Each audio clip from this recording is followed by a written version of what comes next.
कार्यक्रम के पुण्यार्चक थे। गगन तुअर दाल, किसी से भी पूछ लो सबसे अच्छी दाल। 11 लाख संतुष्ट परिवार। स्वर्गीय श्री नागराज सगरी स्मरणार्थ Chinnas residency 32, Seshadri road, Ananda Rao circle, Bengaluru. Shrimati Shobha Nagaraj Sagari, Bengaluru. पुत्री सौभाग्यवती रेखा मोहन कुमार वड़कुद्रे, दामाद श्री मोहन कुमार वड़कुद्रे, पौत्री कुमारी निकिता मोहन कुमार वड़कुद्रे, पौत्री कुमारी रचिता मोहन कुमार वड़कुद्रे, कोल्हापुर। पुत्री सौभाग्यवती प्रतिभा सदन, दामाद श्री सदन कुमार, पौत्री अर्घ्या सदन, पौत्र आगम सदन, बेंगलुरु। पुत्री सौभाग्यवती सची देवी, दामाद श्री रवि कड़बी, पौत्र माहिन रवि कड़बी, पौत्री मनस्वी रवि कड़बी, बेंगलुरु।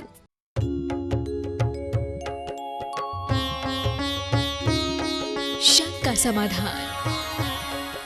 जय बोलिए देवादिदेव 1008 मूल नायक भगवान श्री मुनि सुव्रतनाथ भगवान की जय जय जय।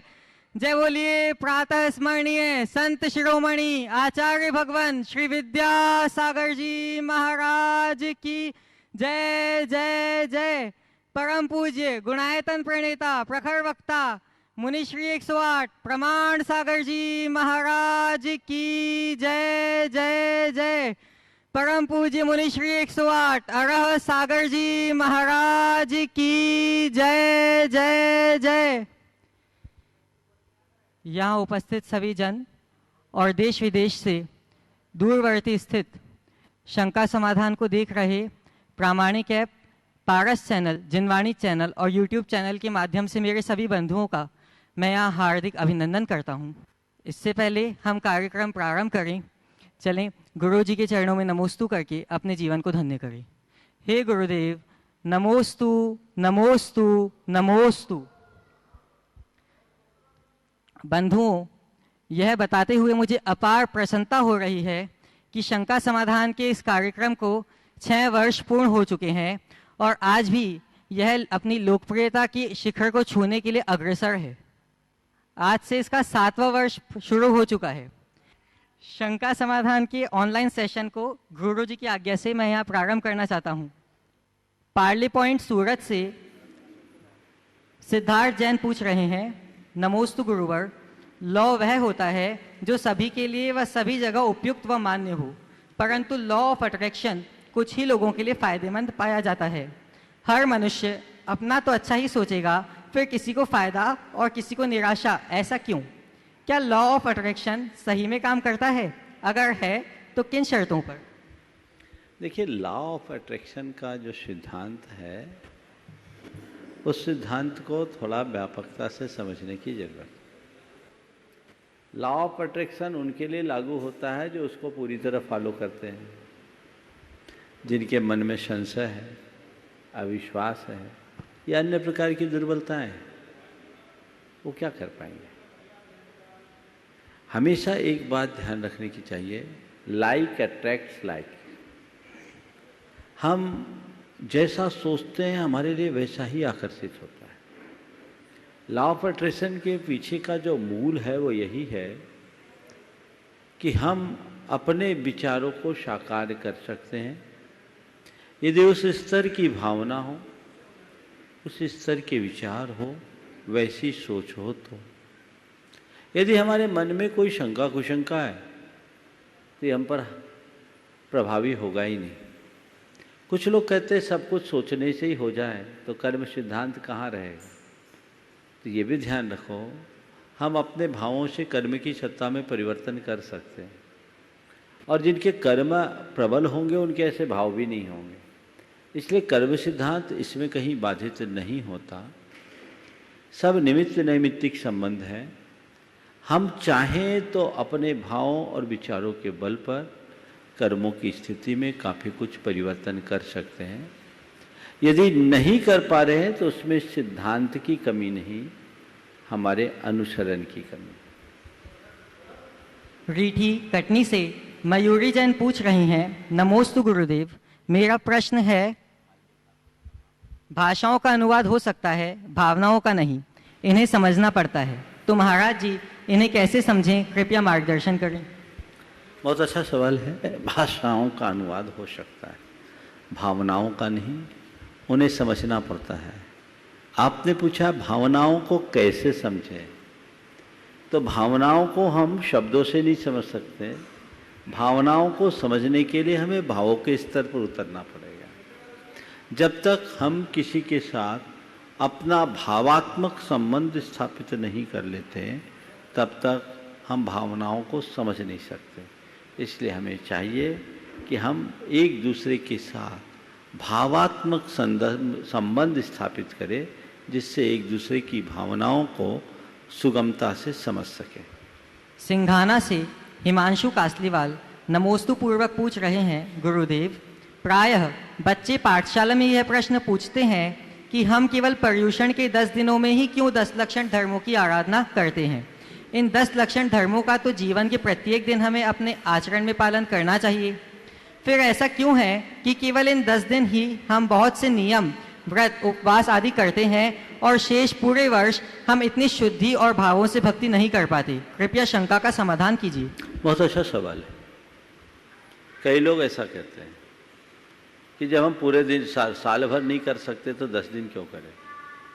बात सही है, धर्म को हमें 10 दिन तक के लिए नहीं, पूरे जीवन भर के लिए अपनाना चाहिए। पर यहाँ कहा जा रहा है यदि पूरे जीवन ना अपना सको तो कोई बात नहीं, कम से कम 10 दिन के लिए तो करो। 10 दिन यदि तुम ठीक तरीके से धर्म करोगे, हो सकता है तुम्हारे अंदर ऐसी भावना जग जाए, संकल्प जग जाए, संस्कार प्रकट हो जाए कि 11वें दिन भी वही क्रम चालू हो जाए और तुम्हारा जीवन बदल जाए। तो हम और दिनों न कर पाए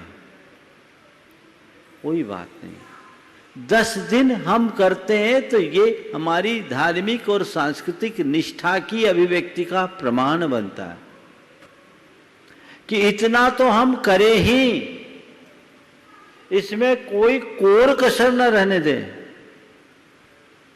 तब कहीं जाकर हम अपने जीवन में कुछ अच्छा कर सकते हैं।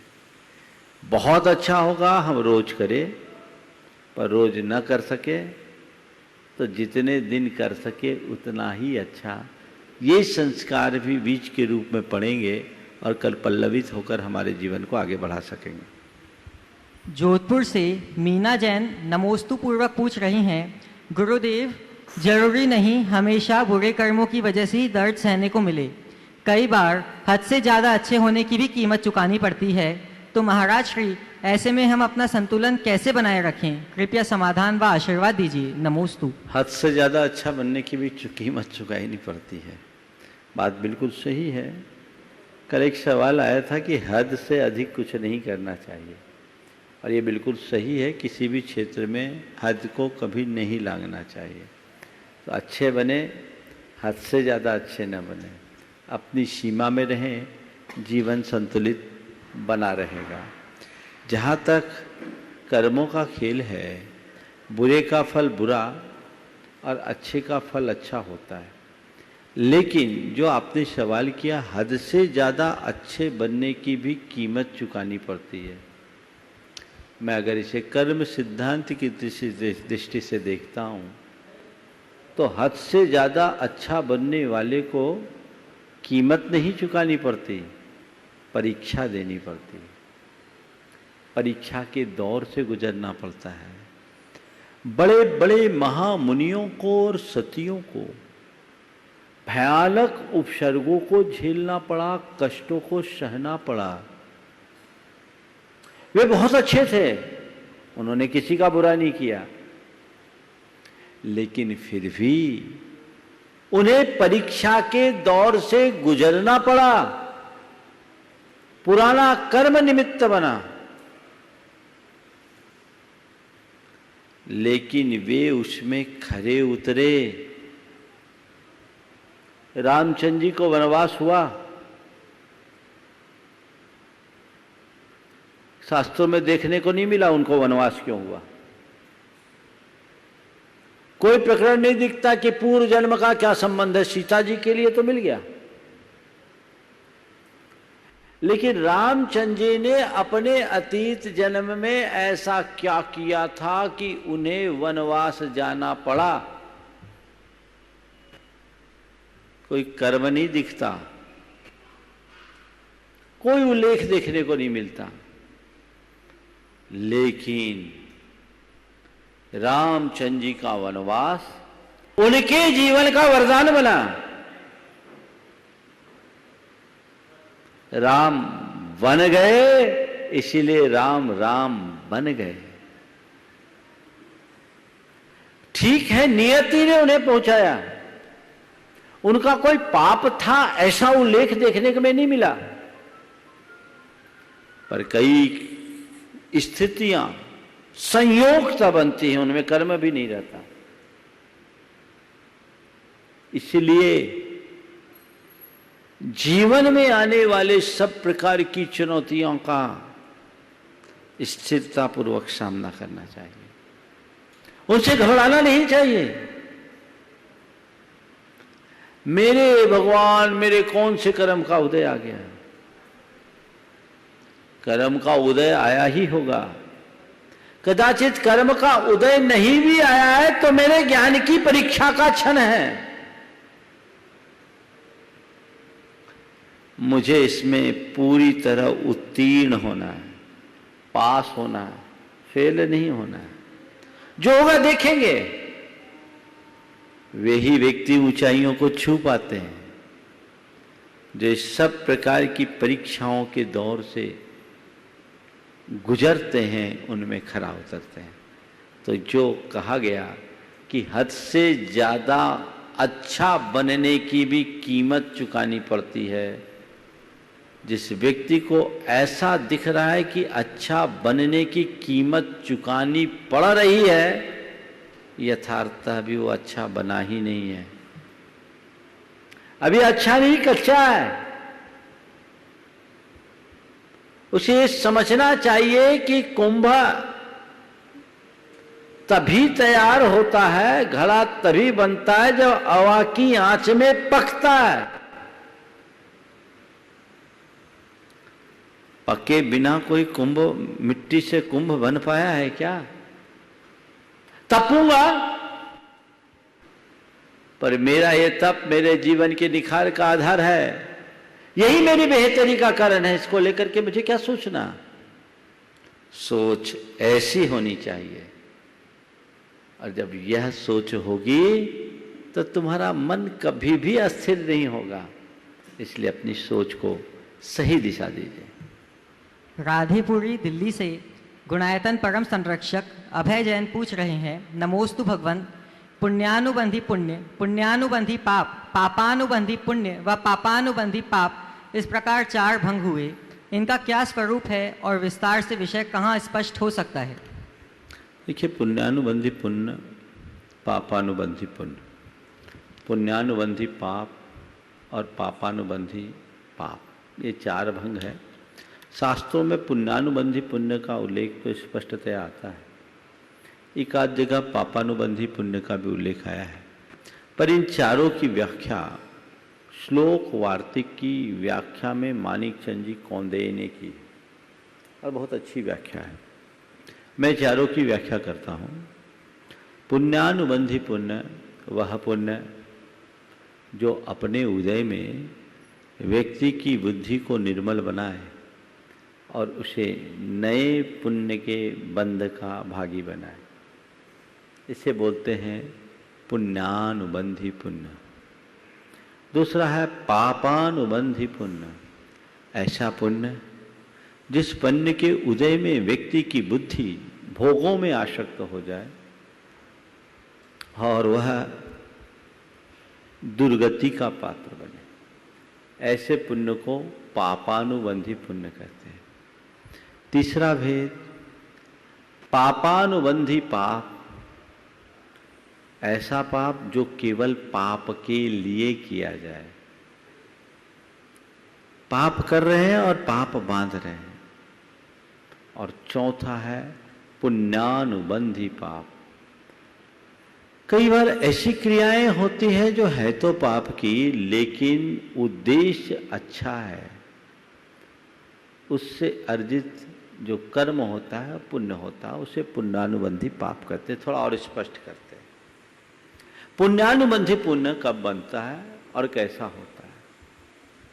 जब पवित्र हृदय और विशुद्ध भावों से, भौतिक अपेक्षाओं से मुक्त होकर हम धार्मिक कार्य करते हैं, तो उससे अर्जित पुण्य पुण्यानुबंधी पुण्य होता है।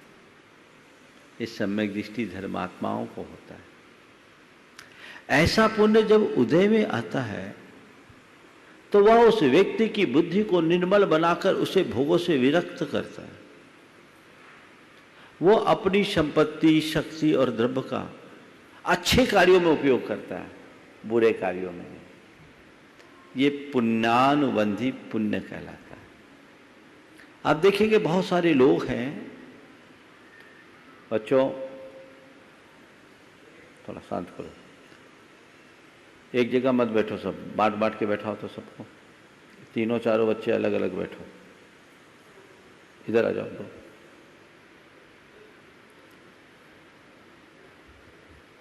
तो बच्चे इकट्ठे बैठेंगे तो गड़बड़ होगा, बात नहीं करना।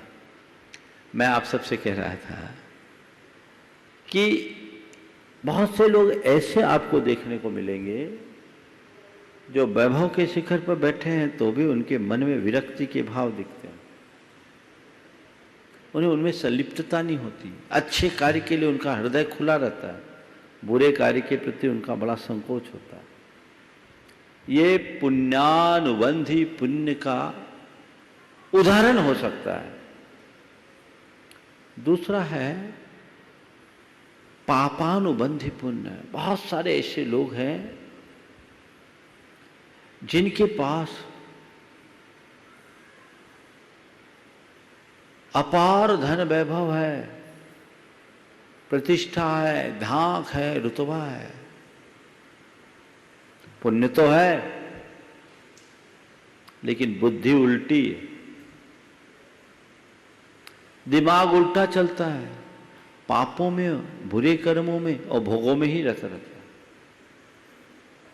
जब तक उनके पुण्य का उदय होता है उनकी तूती बचती है, अंत में उनका घड़ा फूटता है और वे दुर्गति के पात्र बनते हैं। रावण जैसे लोग के साथ ऐसा ही हुआ, रावण जैसे लोग के साथ ऐसा ही हुआ। वर्तमान काल में वीरप्पन को देख लीजिए, बिन लादेन को देख लीजिए, सद्दाम हुसैन को देख लीजिए, इनके पास पुण्य तो था लेकिन पुण्य होने के साथ साथ इनकी बुद्धि उल्टी थी। कुछ दिनों तक तो इनकी तूती बजी, बाद में सत्यानाश हो गया। तो इन बातों को देखकर चलना चाहिए। अब आखिरी दो, पापानुबंधी पाप और पुण्यानुबंधी पाप। पाप का उदय चल रहा है, पाप की क्रिया कर रहा है, नए पाप को बांध रहा है, जो प्रायः हमें पापी लोग दिखते हैं, कसाई वगैरह लोग होते हैं। लेकिन एक है पुण्यानुबंधी पाप। एक मुनिराज है, गुफा में फंसे हैं, शेर उन पर हमला कर रहा है और सूकर आकर के उनकी रक्षा कर रहा है। सूकर और शेर के मध्य युद्ध हो रहा है, दोनों क्रिया कर रहे हैं युद्ध की। युद्ध पाप की क्रिया है या पुण्य की? पाप की क्रिया है, क्रिया पाप की है और दोनों पाप कर रहे हैं। लेकिन शेर पाप के लिए पाप कर रहा है, उसका पापानुबंधी पाप है। और सूकर पाप तो कर रहा है, पर किसके लिए कर रहा है? मुनिराज को बचाने के लिए कर रहा है। तो कर पाप रहा है, बांध पुण्य रहा है, तो पुण्यानुबंधी पाप। इसको इस तरीके से देखना चाहिए। जैन तत्व विद्या में भी इसका विश्लेषण है, आप वहां से पढ़ सकते हैं। यशवंत देवरिया दाहोद से आपके चरणों में नमोस्तु पूर्वक निवेदित कर रहे हैं कि मन और बुद्धि कर्म के नियंत्रण में है अथवा कर्म मन और बुद्धि के नियंत्रण में है, कृपया समाधान कीजिए। मन और बुद्धि कर्म के नियंत्रण में है या कर्म मन और बुद्धि के नियंत्रण में? दोनों चीजें अपनी जगह सही है। कभी कभी मन और बुद्धि कर्म के नियंत्रण में हो जाती है और कभी मन और बुद्धि कर्मों को नियंत्रित कर लेते हैं। महाराज ऐसा कैसे? जिसकी बुद्धि सोई होती है वो कर्म के नियंत्रण में होते हैं और जिसकी बुद्धि जाग जाती है वे कर्म को नियंत्रित करते हैं। जब तक तुम पर अज्ञान हावी है, तुम्हारा मन तुम्हारी बुद्धि कर्मों के साथ नियंत्रित रहेगी, जकड़ी रहेगी। और बुद्धि जागृत हो गई तो कर्म की जड़ उखाड़ने में समर्थ हो जाओगे, तब उसकी लीला समाप्त कर सको। पुणे से अंजुली जैन पूछ रही हैं, नमोस्तु गुरुदेव। बचपन से ही जब भी मैं किसी परेशान इंसान को देखती तो आंखों से आंसू गिरने लगते और मैं प्रयास भी करती हर संभव मदद करने की, और मेरा सपना बनता गया। मैं जीवन में कुछ ऐसा करना चाहती हूँ जिससे कि बहुत लोगों की बड़े रूप में मदद कर सकूँ, परंतु जैसे जैसे बड़ी होते गई अपनी ही परेशानियों में इतना उलझ गई कि सपने पूरा करने का सोच ही नहीं पाई। पर आज भी मेरे मन में टीस रहती है, मुझे कुछ करना था जीवन में जो कि दूसरों के काम आ सके, पर गुरुदेव अब रास्ता नजर नहीं आता, कृपया मार्गदर्शन करें। मुझे कुछ करना था जीवन में कि मैं दूसरों के काम आती। इस वाक्य को थोड़ा संशोधित कीजिए। मुझे कुछ करना है जीवन में कि मैं औरों के काम आ सकूं, कुछ अच्छा कर सकूं। अभी था क्यों लगा दिया? इसका मतलब यही है कि आपके अंदर की जो इच्छा है वो कहीं दब गई है। आपने अंदर के इरादे को बदल दिया है। वो आपकी सोच अतीत की सोच हो गई। करना था अगर ये है तो ये तुम्हारे मानसिकता को स्पष्ट रूप से उजागर कर रहा है कि तुमने उससे अपने आप को अलग कर दिया। और जब तक ऐसी आधी अधूरी मानसिकता होगी तो जो करना चाहोगे वो कर भी नहीं पाओगे। अभी भी सोचो मुझे करना है और रोज भावना भाव। ठीक है, मनुष्य के जीवन में बहुत सारी चुनौतियां आती है, निजी जीवन की बहुत सारी परेशानियां होती है। उन समस्याओं का समाधान भी उसे तत्काल निकालना पड़ता है। आप उनका समाधान निकालिए, लेकिन इसी को करते करते आपके लिए औरों के लिए भी कुछ अच्छा रास्ता मिल सकेगा।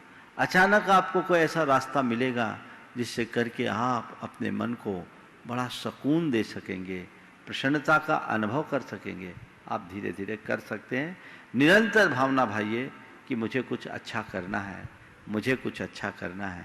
और जब भी अवसर मिले अच्छा करने में जुट जाइए, धीमी ही सही पर शुरुआत कीजिए। प्रकाश पाटनी अजमेर से पूछ रहे हैं, नमोस्तु गुरुदेव।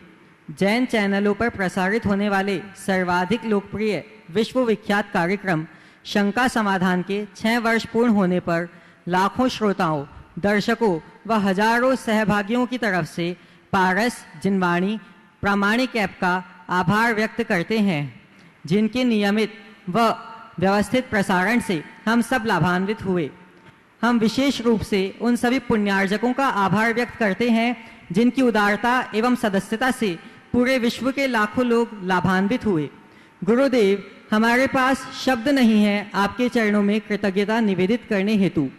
हम सभी हृदय की गहराइयों से नमोस्तु करते हुए कृतज्ञता ज्ञापित करते हैं एवं मंगल कामना करते हैं कि शंका समाधान कार्यक्रम नियमित जैन चैनलों के अलावा अन्य चैनलों पर भी प्रसारित हो।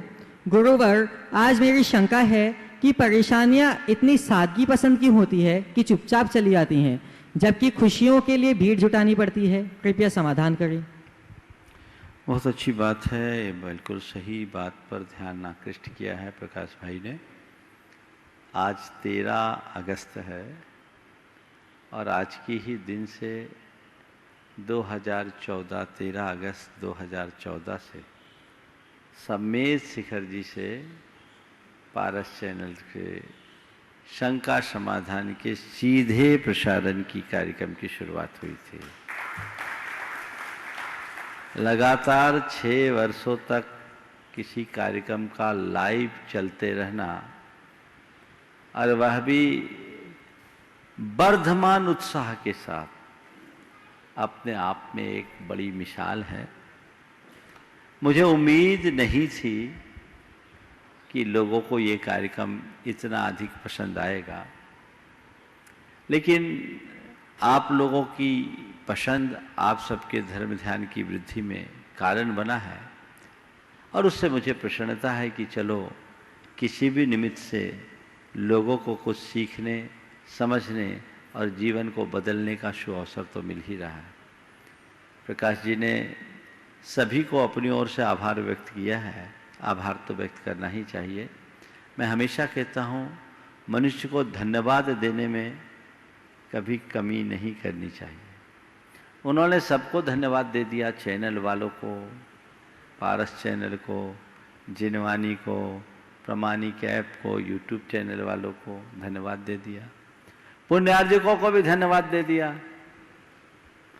पर सबसे पहले तो धन्यवाद उन प्रश्नकर्ताओं को देना चाहिए कि एक के प्रश्न से अनेकों की गुत्थियां खुली। जितने लोगों ने अच्छे प्रश्न किए, अगर कोई पूछने ही वाला नहीं हो तो बताने वाला क्या बताएगा, बोलो। तो मैं भी तुम लोगों को धन्यवाद देता हूं कि तुम लोग पूछते रहे हो। मेन तो वही है, अब प्रश्न ही नहीं तो उत्तर किसका। और मैं देखता हूं एक प्रश्न करने के लिए पूरे दिन लगते है ना, सुबह से लगता आज प्रश्न करना है, मेरा नंबर आया, कैसे प्रश्न बनाए। और इस कार्यक्रम ने उम्र दराज महिलाओं को भी, बच्चों को भी, वृद्धों को भी माइक पकड़ना सिखा दिया। ये इसकी सबसे बड़ी उपलब्धि, बहुत अच्छी बात। इस कार्यक्रम से पूरे विश्व भर के लोग लाभान्वित हुए। लोगों ने जैन धर्म के मर्म को एक नए नजरिए से देखा। अपने जीवन की जो मूलभूत समस्याएं हैं उनके समाधान पाने का शुभ अवसर मिला है। निश्चित ये एक बड़ी उपलब्धि है, आप सबको इसकी प्रसन्नता है। आगे भी ये चलते रहे और जब तक आपके प्रश्न रहेंगे यहाँ से उत्तर होता रहेगा। शंका समाधान का कार्यक्रम लाइव चलते 6 साल हुए हैं, पर मुझे जहाँ तक ध्यान है, ध्यान क्या पूरा ध्यान है, 1989 से निरंतर शंका समाधान हमारा चल रहा है। जब से हमारा पृथक चातुर्मास हुआ, 1989 में पहला चातुर्मास पिंडरई में हुआ था। शाम के आचार्य भक्ति के बाद शंका समाधान की शुरुआत हुई थी। तब से हम जहाँ रहते आचार्य भक्ति के बाद शंका समाधान चलता ही आता। वो पर्चियाँ देते, लाइव नहीं होता लेकिन लोग सुनते, पर्चियों से होता। चैनल में आज के दिन आया और इसकी शुरुआत पारस चैनल से हुई। ये अपने आप में शिखर जी से 2014, आज 6 वर्ष हुए हैं। तो एक बड़ी बात है और इसमें जिन लोगों का भी सहयोग है, मेरा उन सबको आशीर्वाद है। कार्यक्रम तो हो निश्चित, चैनल के संचालकों का, कार्यकर्ताओं का इसमें बड़ा रोल है।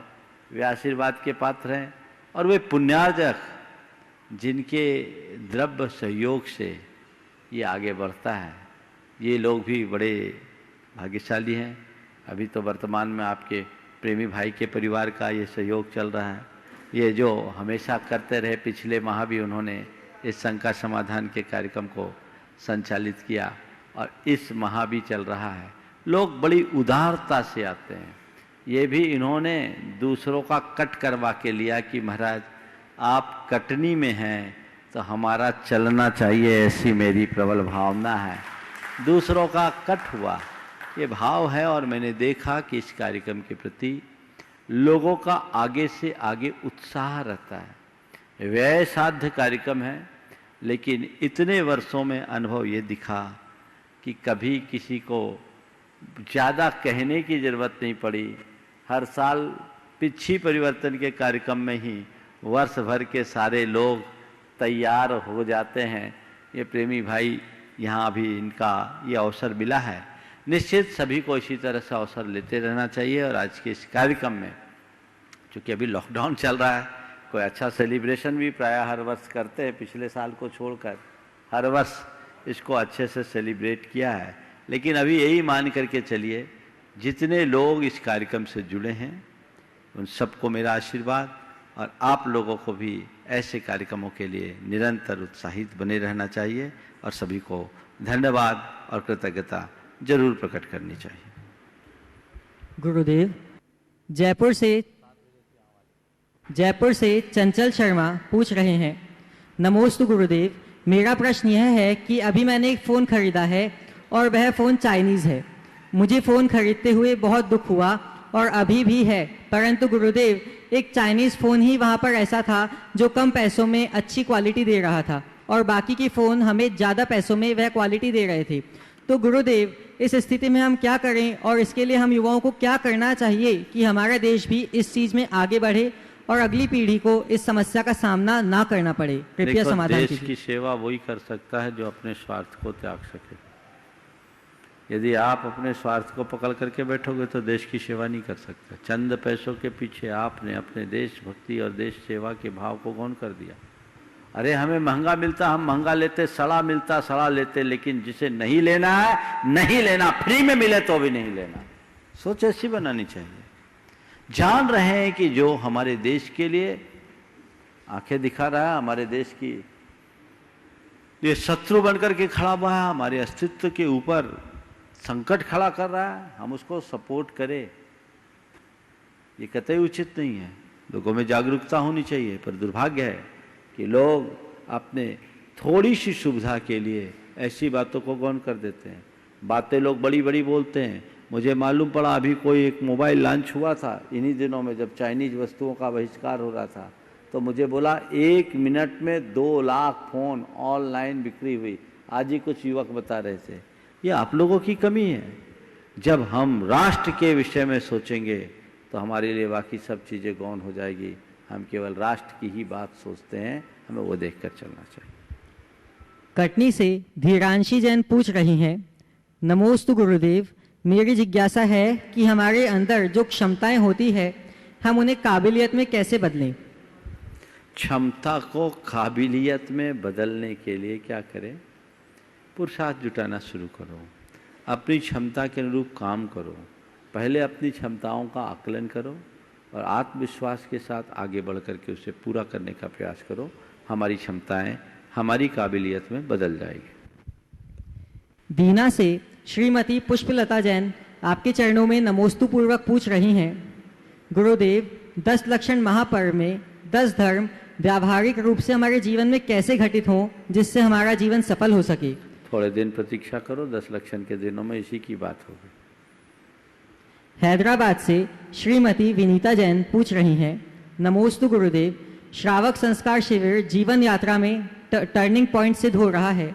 महाराज श्री संस्कार हमारी अंतश्चेतना में कैसे अमिट रूप से दृढ़ हो जाएं जो जन्मों जन्मों तक हमें पापों से पीड़ित होने से बचा सके? संस्कार हमारे हृदय पटल में स्थिर रूप से कैसे अंकित हो जो हमें जन्मों जन्मों के लिए पापों से बचा सके। पहले बीजारोपण तो कीजिए। धरती पर अगर अच्छे बीज को सही तरीके से बो दिया जाए तो वह बीज न केवल अंकुरित होता है अपितु पल्लवित और पुष्पित होकर विशाल वृक्ष का रूप ले लेता है और सुदीर्घ काल तक अपने फल फूल और छाया से पूरी सृष्टि को आनंदित करता है। ये अवसर है 10 दिन के इस 10 लक्षण के दिनों में आप अच्छे संस्कारों के बीज अपने हृदय में बोएं और उसका लाभ उठाएं। बीज बोने के अवसर है। श्रावक संस्कार शिविर उसी में निमित्त बना है। और इस वर्ष तो बहुत अच्छा मौका, घर में रहते हुए शिविर, बाहर आने की अनुकूलता जिनको नहीं हो उनके लिए एक सुनहरा अवसर।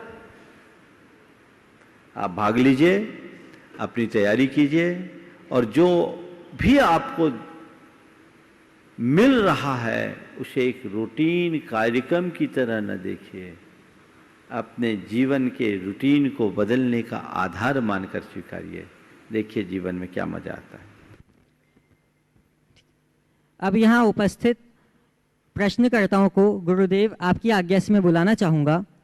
सबसे पहले प्रेमचंद जी प्रेमी को मैं आमंत्रित करना चाहूँगा, जो ट्रस्टी गुणायतन के ट्रस्टी हैं और धर्म प्रभावना समिति की संयोजक हैं। इसके बाद डॉक्टर पी.के. भदौरा जी तैयार रहें। मुनिद्वय के चरणों में त्रिवार नमोस्तु।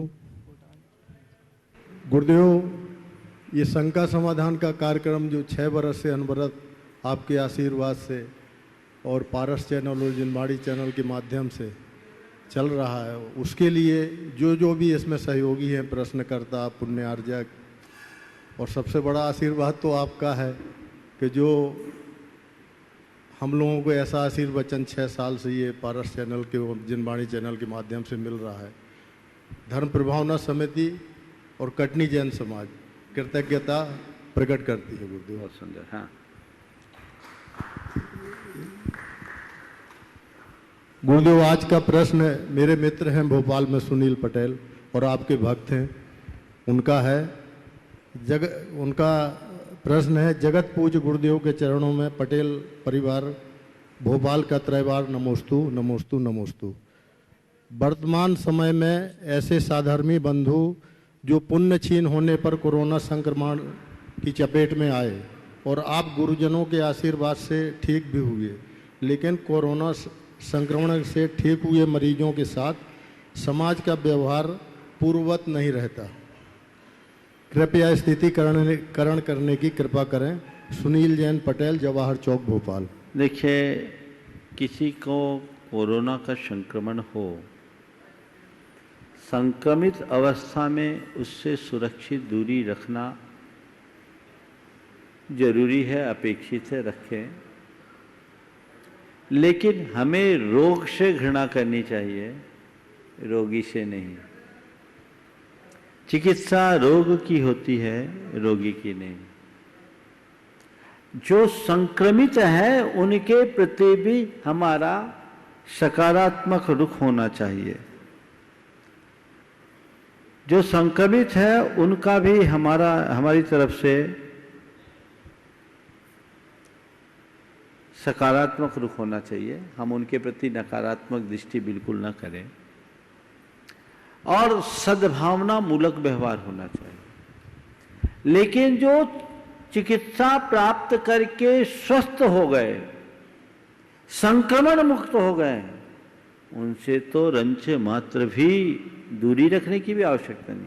हालांकि आज तो दूरी स्वस्थ लोगों के भी स्वस्थ लोगों से रखना है बचाव के लिए, लेकिन उन्हें अछूत मत मानिए। ये गलत सोच है, कल आप भी उसके शिकार हो सकते हैं। और कभी कभी तो ऐसी लोगों की जरूरत भी पड़ती है। कई जगह लोगों को प्लाज्मा के माध्यम से ठीक किया जा रहा है, वहां कौन काम में आता है? इसलिए ये सोच बिल्कुल गलत सोच है। एक पढ़ी लिखी सभ्य समाज के लिए ये कतई अच्छा नहीं है। हमें इसका बहुत अच्छे से ध्यान रखना चाहिए। ये एक विभीषिका है, त्रासदी है। इस त्रासदी का सबको मिलकर सामना करना है और ऐसा व्यवहार किसी से न करें जिससे उस व्यक्ति के हृदय को आघात पहुंचे। ये भी एक प्रकार की हिंसा है, हमें हिंसा से बचना चाहिए।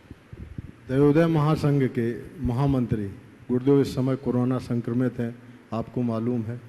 उनके लिए भी आशीर्वचन दो सब। देखो, सुरेंद्र भाई पिछले लगभग 15-20 दिनों से संक्रमित है। भोपाल के एम्स में उनका इलाज चल रहा है। मुझे विश्वास है वो व्यक्ति स्वस्थ होगा, क्योंकि उसने अपना जीवन प्राणियों की रक्षा में लगाया है। और जो प्राणियों की रक्षा में अपना जीवन लगाता है, मेरा अब तक का अनुभव कहता है कि वो अकाल मृत्यु का शिकार नहीं होता, वो बच जाएगा। और मैं भावना भाता हूँ, रोज भावना भी भा रहा हूँ, वो स्वस्थ हो। मेरी तो रोज सुबह उठते ही एक ही कामना होती है, संसार में सभी जीव स्वस्थ रहें, सबका मंगल हो, किसी को क्लेश ना हो, कष्ट ना हो और सब सुखी रहे। ये भाव मंगल भावना के माध्यम से हम रोज भाते हैं। हम सबके लिए ऐसी भावना भाएं। आपने सुरेंद्र भाई के लिए कहा है, सुरेंद्र का इलाज चल रहा है, चिकित्सक अपने स्तर से उनका इलाज कर रहे हैं। उनके परिवार के लोगों को मैं जरूर कहूँगा, थोड़ा धैर्य रखें, संयम का परिचय दें। चिकित्सक अपना काम कर रहे हैं, आप अपना काम करें। मन की चिंता को हटाकर विशुद्धि को बढ़ाएं, उनके लिए अच्छी प्रार्थना करें, मंगल कामना करें, ताकि वे अपने स्वास्थ्य को शीघ्र प्राप्त कर सकें। नमोस्तु गुरु। स्वतंत्रता दिवस 15 अगस्त पर श्रीमान महावीर प्रसाद जी सेठी गुणायतन ट्रस्टी द्वारा गौशाला हेतु भूसा, चारा, दाना एवं औषध दान हेतु 51,000 रुपये की राशि की स्वीकृति प्राप्त हुई है। हम सभी उनकी दान की बहुत बहुत अनुमोदना करते हैं और गुरुदेव का परम परम आशीर्वाद। श्रीमान महावीर प्रसाद जी सेठी, कोटा, गुणायतन ट्रस्टी। हाँ, इसके बाद महावीर जी सेठी हैं कोटा के। हमेशा जब भी कोई मौका आता है, शरीर से वे लाचार हैं, लेकिन जीव दया के लिए हमेशा उनका उत्साह बना रहता है। मैं इस मंच से उनकी इस भावना की सराहना करते हुए आशीर्वाद देता हूं कि वो ऐसे ही लगे रहे। Doctor PK. भदौरा, अध्यक्ष प्रभास गिरी तीर्थ क्षेत्र आए और अपना प्रश्न रखें और इनके बाद तैयार रहें श्री कपूर चंद जी जैन, कोटा। महाराज जी, प्रभास गिरी तीर्थ क्षेत्र कमेटी की तरफ से एवं भदौरा परिवार से दोनों गुरुवर को त्रिवार नमोस्तु नमोस्तु नमोस्तु। महाराज जी, अभी तक की उम्र में मेरे द्वारा किसी के चौके में जाके कुछ ग्लास दे दिए जाते थे और मैं भाग जाता था वहाँ से। महाराज जी, प्रथम बार मैंने आज चौके में प्रगाहन किया और मुझे बहुत ही डर लग रहा था, लेकिन फिर भी निरंतर हो गया। ये बहुत ही अच्छी बात है महाराज जी। महाराज जी, मेरा प्रश्न ये है कि प्रायः देखा जाता है कि कोई भी क्षेत्र जो रहता है उसके पास जो गांव या शहर होते हैं, वहाँ के सामान्यतः लोग उसको उतना महत्व नहीं देते जितना दूर के क्षेत्र को देते हैं। वहाँ धार्मिक गतिविधियाँ या दान में भी सहयोग नहीं करते। ऐसा क्यों महाराज जी? ये तो मनुष्य की सहज प्रवृत्ति है। जो निकट होता है उसके प्रति लगाव कम होता है, दूर होता है उसके प्रति लगाव ज़्यादा होता है। ये मनुष्य की एक प्रकार की दुर्बलता है। और मैं ये महसूस करता हूँ कि तीर्थ क्षेत्र में लोग तीर्थ वंदना के निमित्त तो जाते ही हैं, ये आजकल एक प्रकार से आउटिंग का भी साधन बन गया, उस बहाने जाते हैं। देखो, कुंडलपुर के बड़े बाबा को जयपुर के लोग कितनी श्रद्धा से देखते हैं। महावीर जी पास है पर कुंडलपुर आते हैं, और इधर के लोग उधर जाते हैं। ये तो एक स्वभाव है। श्री कपूर चंद जी जैन, कोटा आए और अपना प्रश्न रखें और इनके बाद तैयार रहें अनिल जी कटारे, कटनी। गुरुवर के चरणों में मेरे परिवार का, गुणायतन परिवार कोटा की ओर से त्रिबार नमोस्तु नमोस्तु नमोस्तु। रिश्ते धीरे धीरे ही खत्म होते हैं, बस पता अचानक से लगता है। मन में उतरना और मन से उतरना केवल मात्र हमारे व्यवहार पर निर्भर करता है। तो गुरुदेव, हमारे जीवन में, हमारे जीवन के दैनिक चर्या में व्यवहार का बर्ताव करने के लिए सूत्र दीजिए कि हम हमारे समाज, परिवार, कर्म क्षेत्र के संपर्क वालों के मन में उतरने लगें। ऐसा कुछ सूत्र दीजिए कि हम अपने संपर्कियों के मन में उतरें, मन से ना उतरे, है ना जी। मन में उतरे, मन से ना उतरे।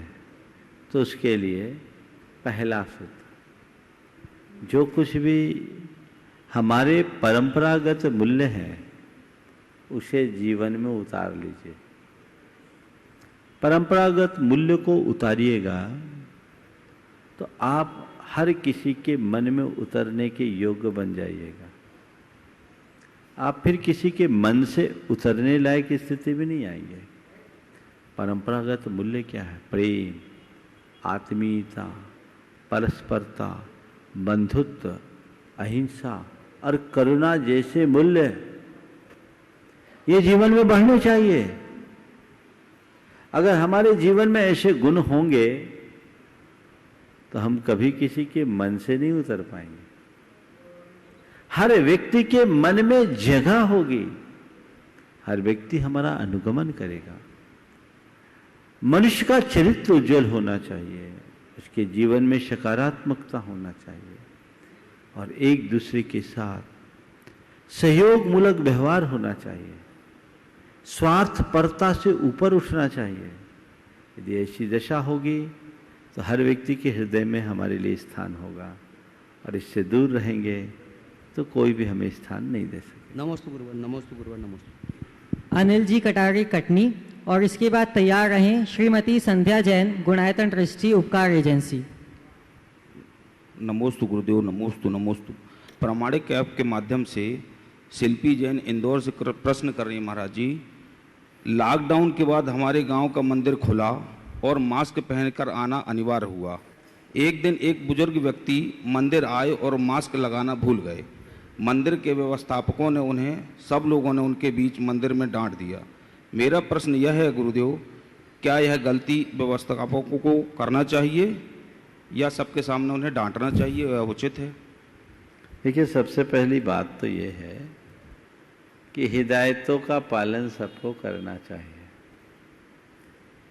आज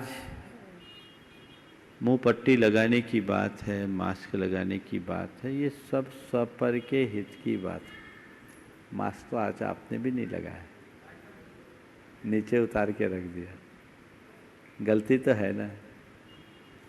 आप कहोगे महाराज आपने भी सबके सामने डांट दिया। अब डांटने की डांटा तो मैं हूँ नहीं, केवल एहसास कराया हूँ, क्योंकि सब देख ही रहे होंगे कि महाराज जी आपके मंच में भी बिना मास्क के लोग आ गए, ये क्या है।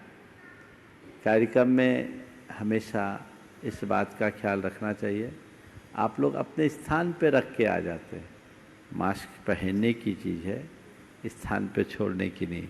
हालांकि यहाँ पर जो लोग हैं वे 24 घंटे यहीं रहते हैं, 5-5 दिन पहले क्वारंटीन होते हैं, फिर 10, 12, 15 दिन यहाँ रहते हैं, तो वो बाकी वातावरण से तो बचे हुए हैं, पर फिर भी जो हमारे सुरक्षा के प्रावधान हैं उनका पालन हमें करना ही चाहिए।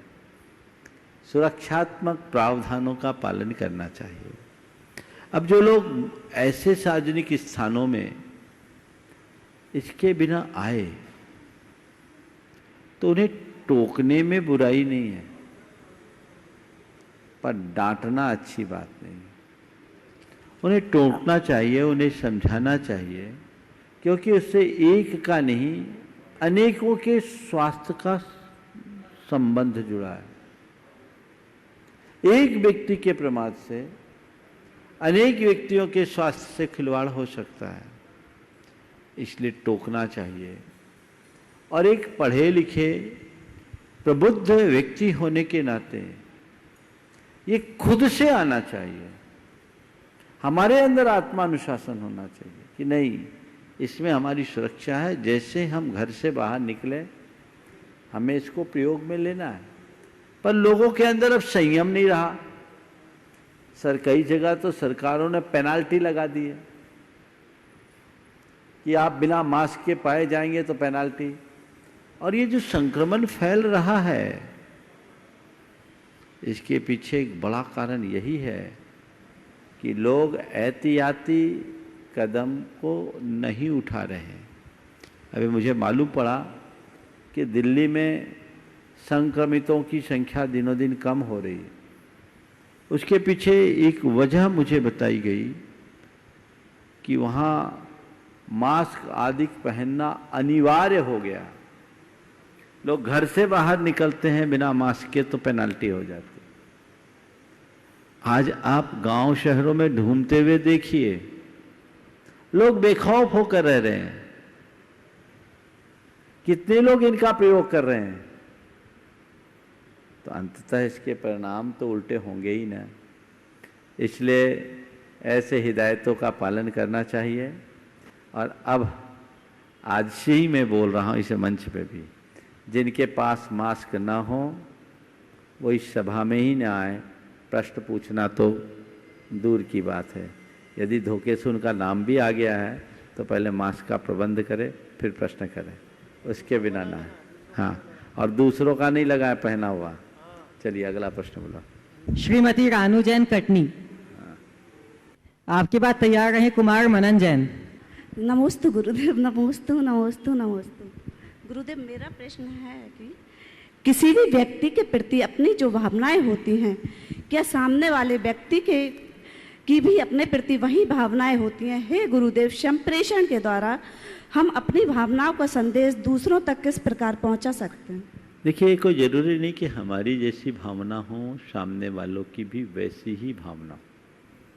लेकिन ये बात ज़रूर है कि हमारी जैसी भावना होती, सामने वाला हमें वैसा ही दिखता है। किसी के प्रति हम प्रेम से भरे होते हैं, नहीं तो हमें वो प्रेमपूर्ण दिखता है। और किसी के प्रति हमारे मन में क्रोध या द्वेष भरा होता है, तो हमारे मन में भी उसके प्रति वैसा ही भाव दिखता है। पर जैसा दिखता है वैसा हो, ये कोई जरूरी नहीं है। हाँ, जिनके साथ हम बड़े गहन भावनात्मक रूप से जुड़ाव रखते हैं, बड़ा गहन जुड़ाव रखते हैं, उनके साथ संप्रेषण की स्थिति क्वचित कदाचित बन सकती है, पर अक्सर नहीं। श्रीमती संध्या जैन आए और अपना प्रश्न रखें, और इनके बाद तैयार रहे कुमार मनन जैन। गुरुदेव को नमोस्तु नमोस्तु नमोस्तु। गुरुदेव उपकार परिवार की ओर से नमोस्तु। गुरुदेव का मेरा यह प्रश्न कल का था कि कृष्ण जन्माष्टमी है, इस कृष्ण जी को के जीवन और दर्शन का वह कौन सा प्रभावी पक्ष है जो मानवीय मूल्य और संवेदनाओं को विकसित करते हुए चेतना की उत्कृष्ट दशा को प्राप्त कराता है? देखिए, श्री कृष्ण के विषय में मैं एक ही बात कहूँगा।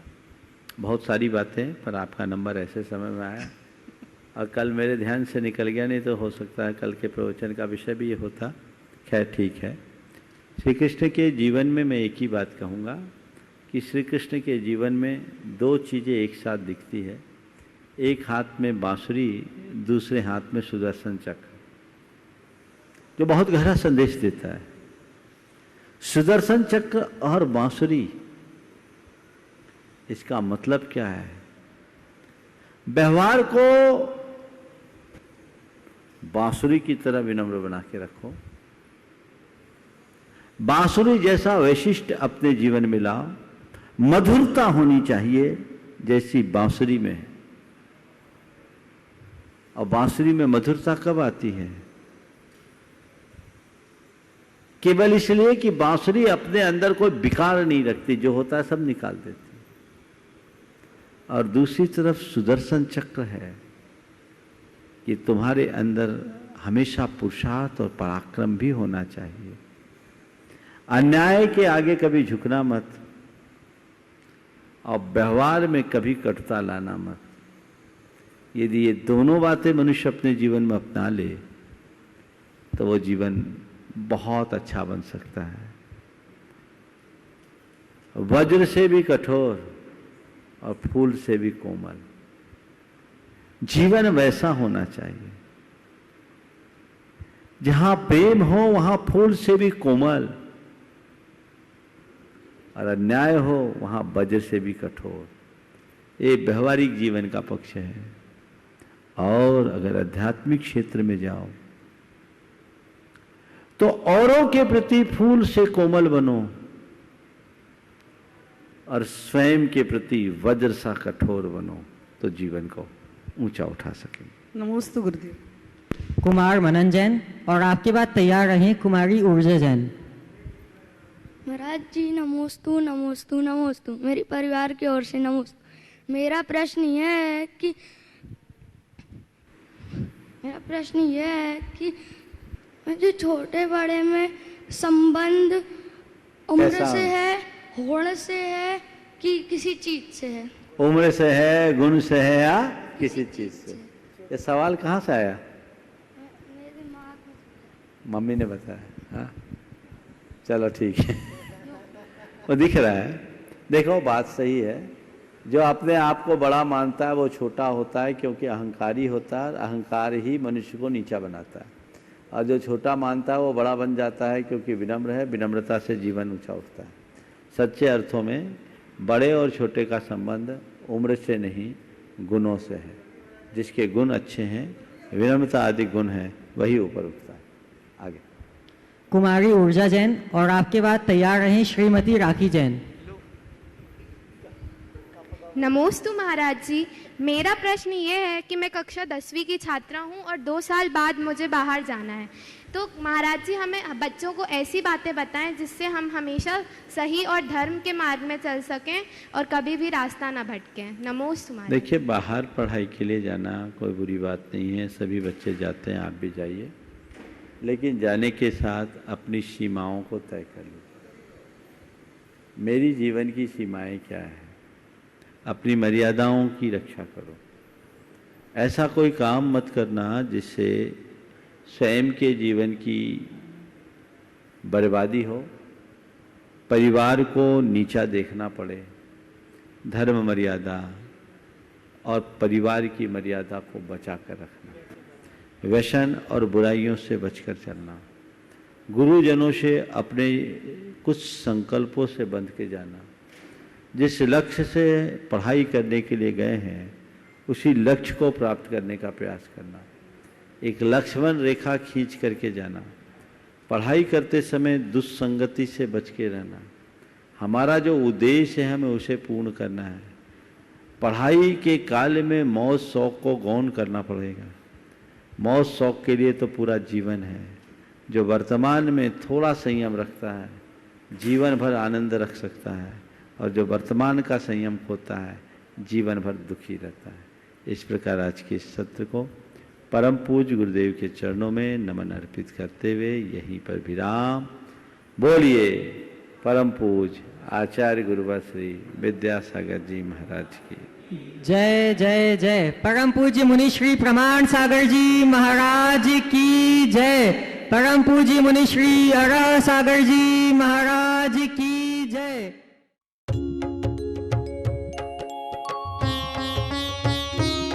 शंका समाधान।